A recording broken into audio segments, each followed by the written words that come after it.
A paz do Senhor para vocês, o canal Teologia em Foco. É um privilégio nós estarmos mais uma vez aqui. Essa palavra sobre a Babilônia e a profecia em relação ao seu fim ou à sua punição. Antes de tudo, eu peço que você deixe o joinha no canal, compartilha e se inscreve no canal também, ativando o sininho para quando nós colocarmos novos vídeos aqui ou novas publicações, você vai ser avisada das nossas publicações. Eu quero mandar um abraço para todos que fazem parte, da Igreja de Cristo Caminho de Sião, bem como também todos os irmãos, independente de denominação. Um abraço, a paz do Senhor. E estou hoje nessa tarde com o presbítero Antônio, ele que já foi aqui do nosso canal. Hoje convenhou-se convidá-lo para essa temática, e que eu tenho certeza que é uma temática muito interessante, que poderemos hoje responder perguntas como: realmente a Babilônia ficou desabitada? Realmente a profecia se cumpriu? Qual foi o tempo da profecia? E se ela não cumpriu-se completamente, quais seriam hoje as partes da profecia do capítulo 51, do capítulo 50, dizendo melhor, e 51 do livro do profeta Jeremias? Quais seria essa parte da profecia que ainda não se cumpriu? Porque nós sabemos, presbítero Antônio, que a Babilônia ela é uma nação que aparece no Gênesis e aparece no Apocalipse, Isso é capítulo 18 de Apocalipse. Ela está lá, aquela condenação, o cálice da ira de Deus, 17 e 18, isso. Obrigado pela correção aqui. Mas que é interessante esse tema porque ao longo de toda a história mundial, a Babilônia se destacou tanto na questão da religião como na questão da cultura e também do poderio, porque é uma das nações mais poderosas se destacou, e inclusive foi para onde o povo de Deus foi exilado, no ano 586, quando ela com Jerusalém, o reino do sul, reino sul de Judá e Jerusalém. O reino do norte, que foi conquistado pela Assíria, foi em 722 pelo imperador assírio. Tem essa divisãozinha que a gente precisa sempre estar lembrando, porque confunde um pouco, Então, interessantemente, hoje, nessa tarde, eu quero estar deixando essa palavra para todos vocês. E vocês podem comentar, vocês podem deixar perguntas, porque é um tema, na verdade eu não diria tema, é uma passagem bíblica que, quando lemos, pessoas que leem sem ter nenhum conhecimento da história, fica assim se perguntando, porque na verdade no capítulo 13 do livro de Isaías, o profeta Isaías profetiza contra a Babilônia, mas não é uma profecia tão exaustiva, não é uma profecia tão assim com resultados para aquela nação. Então hoje nessa tarde também eu cito o livro do Abraão de Almeida, 201 respostas, não é isso? Que ele escreveu. E na resposta 40, algumas considerações que eu acredito que o presbítero vai fazer uso, porque ele dá algumas idealizações que hoje é o Iraque, possivelmente querer reconstruir aquela parte da Babilônia que profeticamente está dito que é morada dos chacais, morada apenas dos animais selvagens. Então isso vai ficar bastante explicado. Eu acredito que será sim um diálogo muito interessante nessa tarde. Com a palavra, meu amado irmão, mas principalmente, deixa eu primeiro ler, Ou você quer ler? Deixa eu ler, porque aí a gente vai se situar um pouco. Livro do profeta Jeremias, capítulo 50. Você que tem sua Bíblia em casa, você pode estar olhando também, lendo. Capítulo 50, versículos 11 ao versículo 13. 11 ao 13. Diz assim: ainda que você esteja alegre e exultante, você que saqueia a minha herança, ainda que você seja brincalhão como uma novilha solta no pasto, e relinche como os garanhões, sua mãe se envergonhará profundamente, aquela que a deu à luz ficará constrangida, ela se tornará a menor das nações. Um deserto, uma terra seca e árida. Versículo 13. Por causa da ira do Senhor, ela não será habitada, mas estará completamente desolada. Todos os que passarem pela Babilônia ficarão chocados e zombarão por causa de todas as suas feridas. Então, meu amado presbítero e todos que assistem a este vídeo, quais as implicações, quais as partes desta profecia que já se cumpriram? Também gostaria de saudar a todos, com a paz do Senhor, deixar um abraço a todos, ao pastor presidente da família de Sião, pastor Adonias, Amém. nosso irmão, Glória a Deus. e a todos os irmãos que tiveram a oportunidade de compartilhar este vídeo, de assistir esse vídeo e essa rápida palestra. Com relação à profecia de Jeremias sobre a Babilônia, o que nós temos certeza é que o texto, esse relato bíblico, ele não pode ser alterado, já que se trata de uma profecia. Às vezes existem confusões quando se fala a profecia com os acontecimentos históricos, né? Sim. Aquilo que aconteceu na história. De fato, geograficamente falando, a região da Babilônia, onde se instalou aquele grande, inexpugnável palácio, que tinha cerca de 100 portões de bronze e que parecia invencível, mas para se cumprir outra profecia ele foi vencido, né? Foi destruído. Verdade. Isso está na história, arqueológicos comprovam isso. Hoje existe a região, existe a demarcação geográfica de toda a região em que estava a Babilônia, em que estava aquela grande potência mundial de então. Hoje existe o país do Iraque, onde se situa ali aquela região, perto também do Rio Eufrates, né, chamado na Bíblia de o Grande Rio, e também a região do Vale de Jeosafá, que segundo profecias bíblicas é onde se dará a grande batalha de Armagedon. Verdade. Então, Amém. Isso é apenas um exemplo, né, de dados, tanto históricos como arqueológicos, que comprovam a própria Bíblia e a profecia. Né? Verdade. Amém. Boa aqui, né? Falando um pouco sobre as particularidades da Babilônia, seus 6 portões gigantescos, né? 100 portões. 100 portões. Fato que eu não conhecia. Obrigado, eu já estou aprendendo aqui com o meu amado irmão presbítero. Mas a primeira parte da profecia aqui, que o profeta profetiza, praticamente é a queda inicial da Babilônia. Isso surgiu ou aconteceu, segundo as notas da Bíblia Arqueológica, na página 1280, diz o seguinte: diz que o país de Elão, que é um país, que era uma região que situava na parte sul do Irã moderno, ou na verdade que situa hoje, né? Os alamitas, inimigos perpétuos da Síria e da Babilônia, juntaram-se ao exército persa que conquistou a Babilônia sob o comando de Ciro em 539 a.C., que é exatamente aí onde começa aquele processo de libertação dos judeus ao passar os 70 anos do cativeiro. Mas como se sucedeu assim, pelos seus conhecimentos e pelo que nós dispomos, como aconteceu essa primeira humilhação da Babilônia, quando Deus permitiu ao Império conquistar a Babilônia, como sucedeu mais ou menos ali essa derrota principal da Babilônia, em 539, de acordo com a Bíblia arqueológica aqui.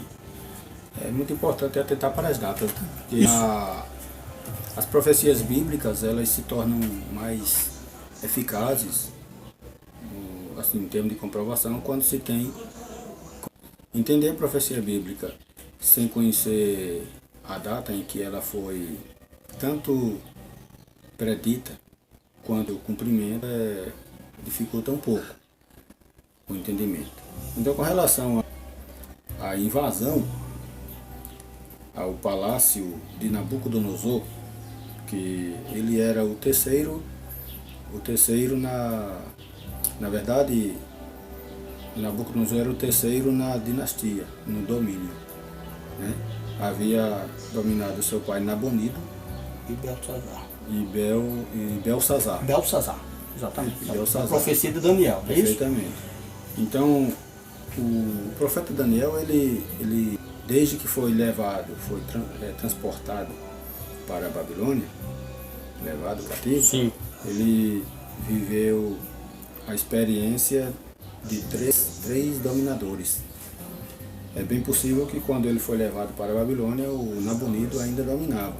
Só que como Beltesazar já estava em ascendência, entende-se que ele era um corregente com o pai. Como que ele dominasse o império e Belsazar fizesse a incursão de novas conquistas. Nesse período foi quando a Babilônia venceu vários outros domínios, né, menores, e conseguiu consolidar a vitória completa. Quando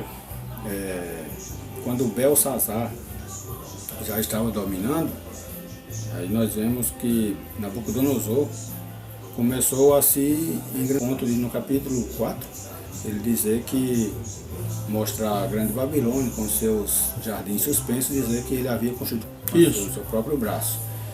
Foi então quando Deus o fez passar por aquela experiência, né? Transformar em animal. Transformar perfeitamente. 3 anos? 3 ou 3 anos e meio? 3 anos e meio, né? Aliás, 7 anos, né? 7 tempos. Ele passou 7 tempos vivendo como um animal, sendo molhado do orvalho da noite, né? Perdeu os sentidos, enfim. E Na verdade, interpreta, né? Numa árvore, né? Grande, né? Que ele teve. O celestial dizia cortar a árvore, né? Mas deixar o tronco. Aí Daniel, ele, inspirado por Deus, interpreta e dá ali praticamente é o começo era o prenúncio da destruição. Da queda da Babilônia. Do Império Babilônico. Império, né? Isso. Mas Beltesazar era filho dele? Esse Beltesazar? Belsazar era pai de Nabucodonosor, na verdade. Não, filho de Nabucodonosor. Filho. Aqui a gente corrige tudo. Então ele estava dominando. Aprender. Quando houve a queda, ele estava dominando. Isso. Por fim, né? E como se deu a queda da Babilônia? Isso é que é incrível. Essa é a pergunta, né? Porque praticamente o primeiro ponto mais importante da profecia de Jeremias é esse. É porque Deus queria humilhar realmente a Babilônia, lembrando bem, por alguns fatores, né? Ela invadiu o templo do Senhor, ela invadiu em 586, ela invadiu todos os objetos, o mar de bronze que Salomão tinha feito, as colunas de bronze, sagrados, né? Tudo que ali levou, ela tocou no sagrado, ela quis humilhar as coisas de Deus. Então aí eu acho que aqui nessa profecia, versículo 12, onde nós lemos, capítulo 50, diz assim: sua mãe se envergonhará profundamente, aquela que deu a luz, ou seja, a Babilônia se torna aqui um objeto de vergonha. É um objeto de vergonha. Então, passando por isso, o fato de Nabucodonosor se engrandecer tanto, aí Deus vai e mostra para ele que todos os reinos do mundo pertencem a Deus e ele dá a quem quer. E aí, é claro, resumindo, Nabucodonosor, ele, depois que retorna daquele período que ele passou, que na verdade não é a nossa temática aqui, mas aí dá para introduzir muito bem essa questão de Beltesazar, porque a profecia de Daniel, que na verdade foi Belsazar estava no banquete, não é isso? Dos seus príncipes, dos seus principais, aqueles nobres. Belsazar, o filho de Nabucodonosor. E ele pega os vasos, esses mesmos vasos que foram pegados lá no dia da invasão transportado de Jerusalém para a Babilônia. Exatamente. E aí eles pegam e estão bebendo, estão festejando. E o que acontece, meu amado irmão presbítero? O que acontece nesse momento? De acordo com o registro bíblico, Deus manifestou-se na forma da palma da mão, né? Da parte da mão de um homem, escrevendo na caiadura da parede, onde ele escrevia as palavras em aramaico, né? Ele escrevia em aramaico, Mene, Mene, Tekel, Ufa. e atendia de maneira que foram chamados de sábios para interpretar, eles não conseguiram. Isso. Aí, por último, alguém lembrou que tinha um homem no palácio que tinha o espírito dos deuses, ou seja, que tinha o espírito de Deus, né? Na nossa Porque essa é uma linguagem, né, daquele povo, pagão, né? Linguagem pagã, onde eles não entendiam a... Eles acreditavam em muitos deuses. Muitos deuses, então... Logo o rei Belsazar mandou trazer a presença dele a Daniel. E Daniel deu a interpretação. E logo em seguida... Glória a Deus. Logo em seguida a interpretação aconteceu. A invasão do palácio, que é exatamente essa questão Essa parte, que né, nós que se estamos... cumpre a profecia, Isso. né? Parte da profecia. Aí tem aquela grande discussão, né? Como foi... Porque os muros de Babilônia eram intransponíveis, eram altos, eram Seria largos. impossível alguém adentrar pelas Exatamente. muralhas ou pelos portões. Isso seria impossível. Então, dá alguns relatos da história que eles entraram pelo canal, né? Isso aí, pode Sim. explicar. E aí, Havia- como é essa questão do canal? Havia uma profecia Sim, do profeta Isaías, glória a Deus. que nós podemos conferir Fica à vontade. no capítulo 45. No capítulo 45 do profeta Isaías. Aqui no canal, Teologia em Foco é tudo ao vivo, olha. É tudo aqui. Nada preparado. Se eu errar, ele me corrige. Se ele errar, eu corrijo. Para o bem de quem? Para o bem de quem está ouvindo, para o bem de quem está tentando aprender algo da palavra de Deus. No capítulo Isso. 45 do profeta 45. Isaías, vocês podem conferir na Bíblia essa profecia que de forma milagrosa, né, de forma providencial, foi profetizado e também se cumpriu de forma milagrosa. É verdade. Aquilo que era considerado impossível acontecer, Deus fez acontecer. E isso provar que as escrituras sagradas são mesmo inspiradas por Deus. Então nós vemos podemos chamar aqui de vaticínio, né, do profeta Isso. Isaías, pois é como que uma mensagem que ele estava transmitindo que aconteceria dentro de poucos anos, né? No versículo 1 ele diz assim: assim diz o Senhor ao seu ungido, né? Tem que entender a questão o que é ungido aqui, né? A Ciro, a quem tomo pela tua mão direita, pela sua mão direita, para abater as nações diante de sua face, eu soltarei os lombos dos reis, para abrir diante dele as portas. Que portas? Olha aí. Porta da E Babilônia. as portas não se fecharão. De Cara, fato. escancarado. Eu irei adiante de ti e endireitarei os caminhos tortos. Quebrarei as portas de bronze. As portas da Babilônia era feita de quê? De bronze. De bronze. E despedaçarei os ferrolhos de ferro. Então, esse vaticínio do profeta Isaías fazia referência à destruição da Babilônia, à invasão. E nesse vaticínio, Deus anunciou até o nome do dominador, invadiu o palácio, que foi Ciro. E o mais curioso dessa parte da profecia é que quando essas palavras foram proferidas pelo profeta Isaías, Ciro ainda não existia. Isso aqui foi profetizado cerca de 150 a 200 anos antes de Ciro nascer. Veja o que é a palavra de Deus, não é? Evidência, né? Deus vê muito além do que Outra coisa, como todos os povos, inclusive Israel, estava dominado por Babilônia. estava, né, já dominado por Babilônia, quem poderia ser a pessoa? Então Deus disse: o seu nome será Ciro. Mas quando surgiria? Então Ciro surgiu no período Medo-Persa, ou seja, havia dois reinos que conquistavam junto. Era o reino dos Medos e o reino dos Persas. Mas por alguma questão de discordância militar, houve guerra entre esses dois povos. E os persas venceram os medos. Aí Ciro era o representante dos persas. Então Ciro conseguiu organizar o seu grande exército e marchar contra a Babilônia. Aí onde se cumpriu o vaticínio de Isaías. Amém. Havia um grande canal, né? Isso. Um canal que é subterrâneo.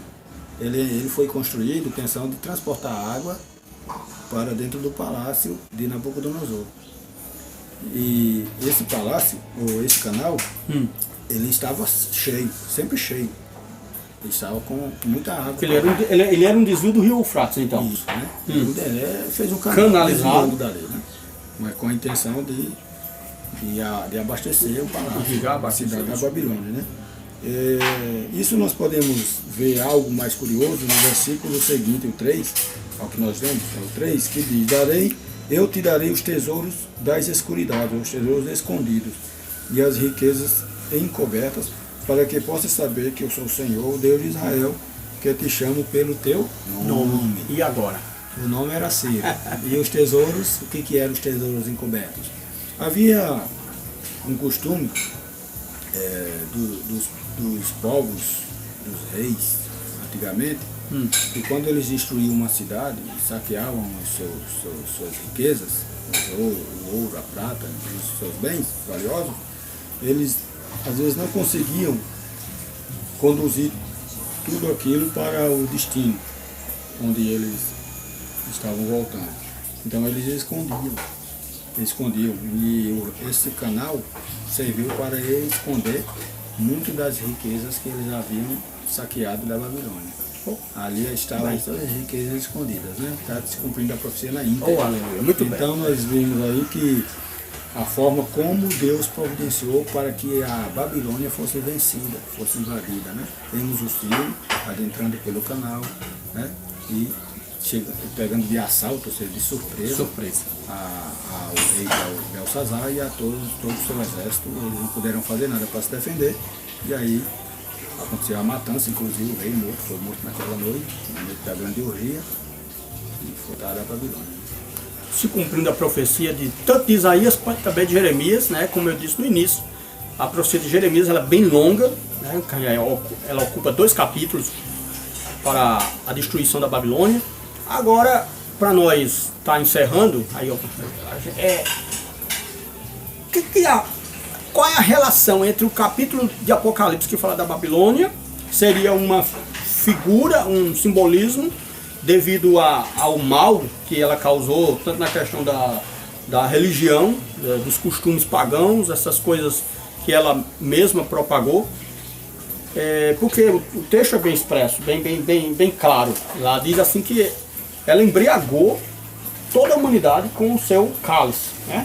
E agora Deus vai inverter, Deus vai pegar e vai dar o cálice que ela dava para o povo, Deus deu para ela. Qual a relação assim dessa profecia com o cumprimento final da Babilônia? Porque, como eu já disse, a Babilônia praticamente é a única nação que aparece em Gênesis e aparece em Apocalipse. Primeiro nós vamos ver a questão histórica. Isso.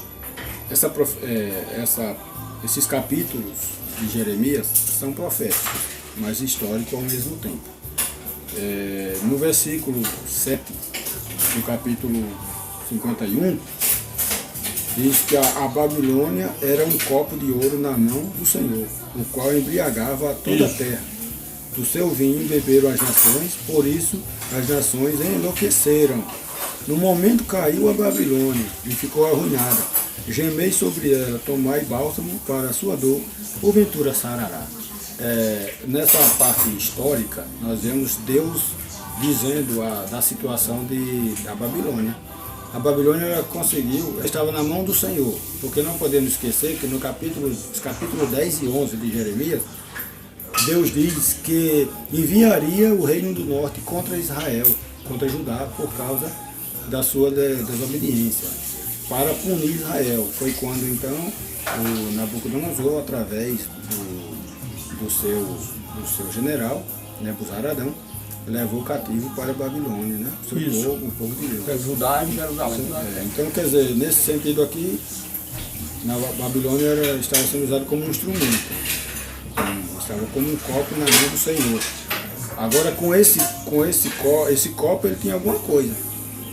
Que né? Não era um Isso. copo vazio. Não é um copo vazio. Ele estava embebedando, né?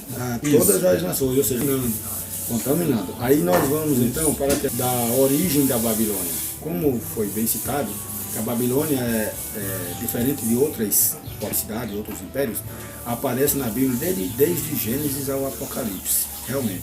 Em Gênesis, no capítulo 10 e 11, ela é citada como Babel. Isso. Babel, que significa confusão. Foi lá onde Deus criou as línguas, né? Porque para frustrar um plano do povo da Babilônia, justamente fazer o povo viver em torno de si. Nós poderíamos, estava acontecendo a primeira tentativa de isolamento.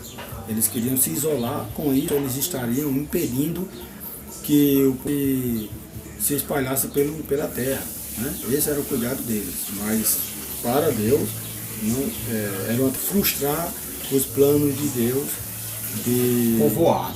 E ao mesmo tempo O mandamento dele é crescer e multiplicar, né? Que ele deu a Noé. tornar o nome dele, a obra Isso. dele, conhecida Adiante, por levado. todo o povo. Muito bem. Aí nós vemos a Babilônia aparecendo aí em forma de Babel. Sem também não podemos esquecer que Abraão, né? Abraão foi chamado de Ur dos Caldeus, que é a mesma região. Tem um ponto muito característico na questão da Babilônia quando se refere a Abraão, que diz a Bíblia que Abraão era de uma terra idólatra. Então lá havia o quê? Lá havia um grande centro idolátrico. Segundo a história, o pai de Abraão, Terá, ele era fabricante de ídolos, né? E morava onde? Vivia onde? Um dos caldeus, Os caldeus, na Babilônia. E é necessário a gente buscar essas informações históricas para a gente poder entender a questão no Apocalipse. Isso. Por que a Babilônia aparece em Apocalipse, notadamente nos capítulos 17 e 18? É preciso ter esse conhecimento histórico para poder entender aquilo lá. Tudo bem. Exatamente. Esse conhecimento histórico, que é realmente toda essa rama que nós tivemos que pegar aqui lá no início, em Gênesis, né? Separar um pouco da história, porque Abraão saiu de lá, mas Abraão começou a crer no Deus Altíssimo, né? Deus provou ele, vocês que leem a Bíblia, vocês sabem, né? Até mesmo pessoas que não leem a Bíblia sabem desse fato, que provou Abraão, chamou ele de meu amigo, e nasceu, a partir de Abraão, os 3 patriarcas principais, Abraão, Isaac e Jacó, e surgiu o Israel, que é Jacó, né? Jacó. Então aí, toda a história, ela depende desse grande patriarca Abraão. E que isso é um convite para sair da própria Babilônia, que a Babilônia é confusão, como bem citado no capítulo 10 de Gênesis, é confusão. Então, quando eu acho assim, eu acredito, presbítero Antônio, que essa palavra entorpecer ou enlouquecer está no sentido de quando a pessoa se embriaga, perde o sentido. Sim. Então, quando uma pessoa adora um Deus falso ou não tem a adoração do Deus verdadeiro, ela está entorpecida, ela não acredita no Deus, num Deus verdadeiro, então ela está fora dos seus sentidos naturais. Isso é fato, né? A palavra de Deus diz no livro de Salmos, capítulo 14, diz assim, diz o tolo no seu coração, porque a palavra tolo está ligada à questão de insensatez. Então, traduzindo, né? Diz o tolo ou diz o insensato no seu coração, não há Deus.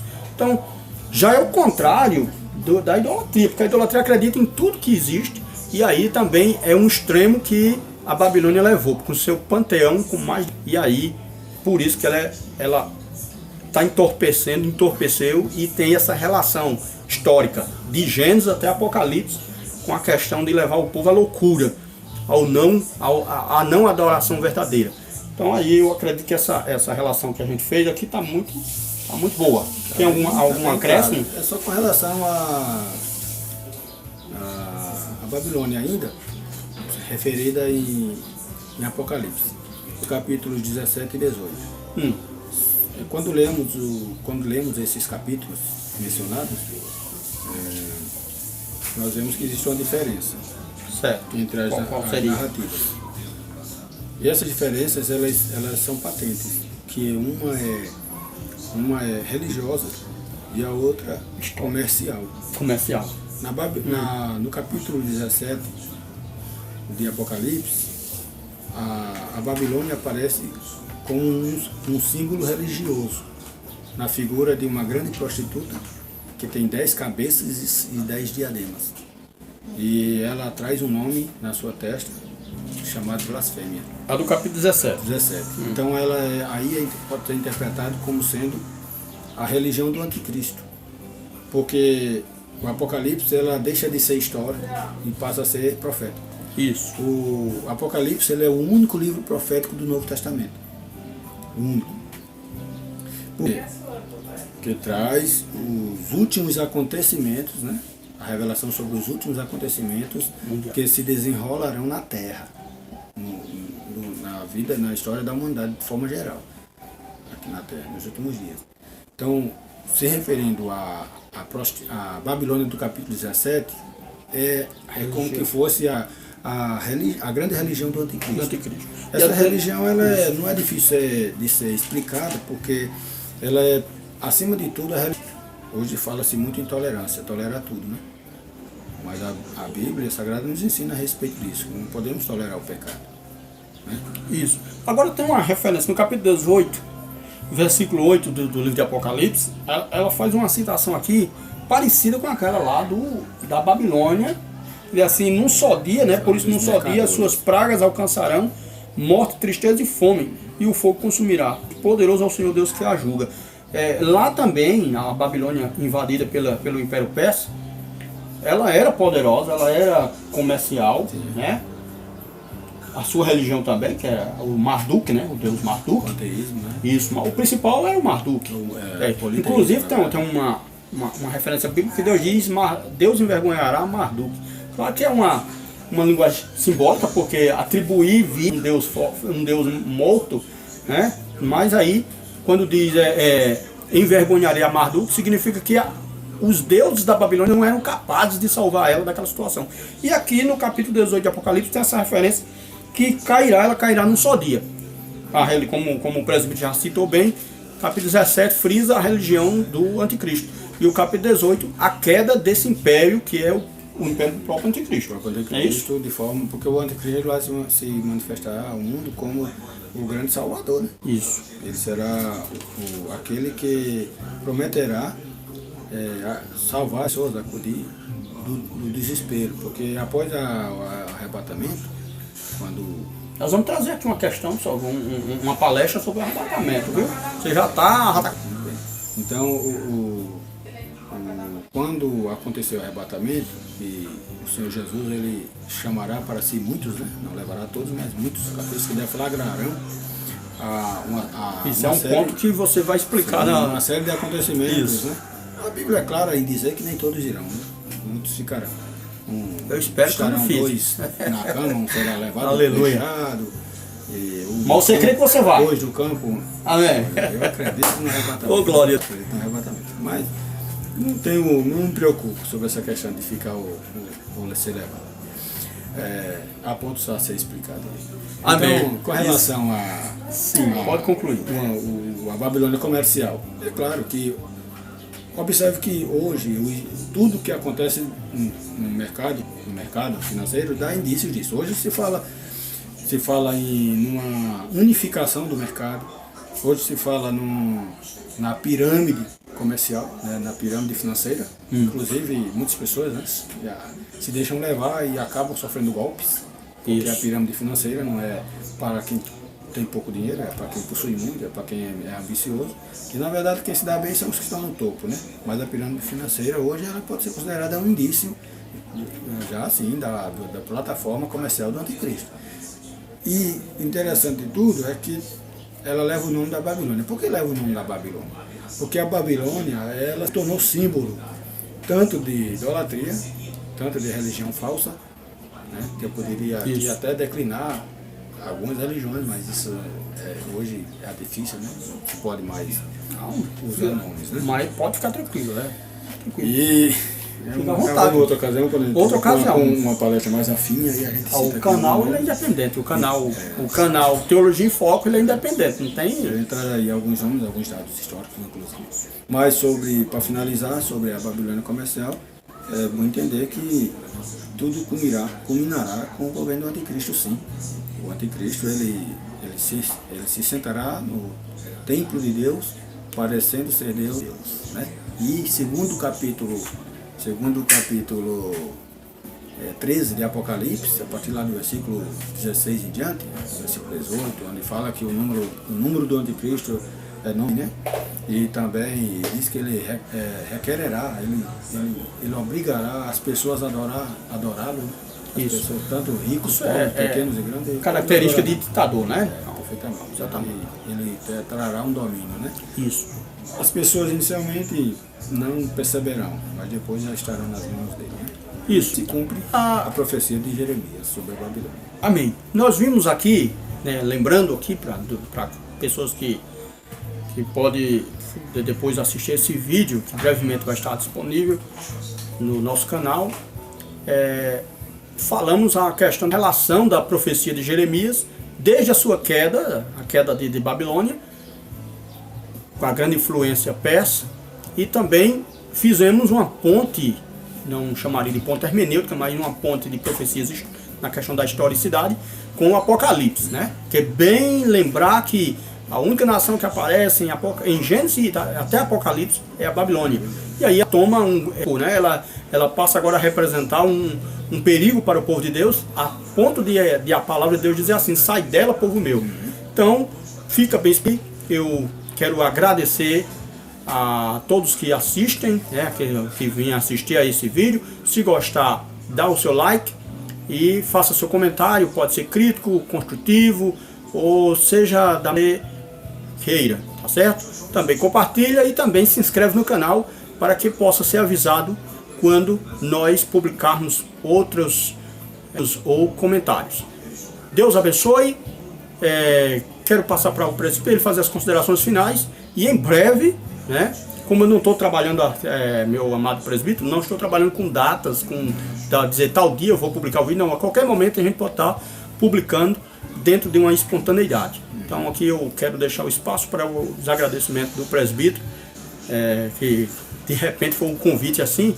Temos sim outros temas para nós palestrarmos aqui de uma maneira bem à vontade, né?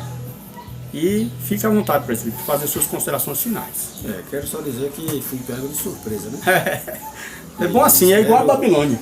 Espero que tenha podido atender aí um pouco da expectativa, porque não me preparei nada, não me preparei, né? E foi de surpresa, como já disse, mas sempre um prazer poder estar compartilhando conhecimento da parte de Deus, né? Nós nos esforçamos, lemos, pesquisamos e Amém. sentimos e lamentamos o quanto a falta de interesse, né, por conhecimento bíblico. Hoje existe muitas igrejas, existe o número de cristãos aumenta mesmo que a gente sabe, nominalmente, né? Mas pouco aumento. E concluo lembrando um verso da Bíblia Sagrada em Provérbios, no verso 2, que diz: não é bom para a alma ficar sem conhecimento, né? Amém. Glória a Deus. Um abraço a ti, ao pastor Adonias, um abraço a todos os irmãos da igreja. Assistam esse vídeo, cresçam no conhecimento da palavra de Deus, cresçam no conhecimento da história, compartilha, manda para as pessoas conhecidas que não estão no Facebook. Sim, nós com certeza temos o objetivo deste canal, que é levar o conhecimento da palavra de Deus. Um abraço, a paz do Senhor.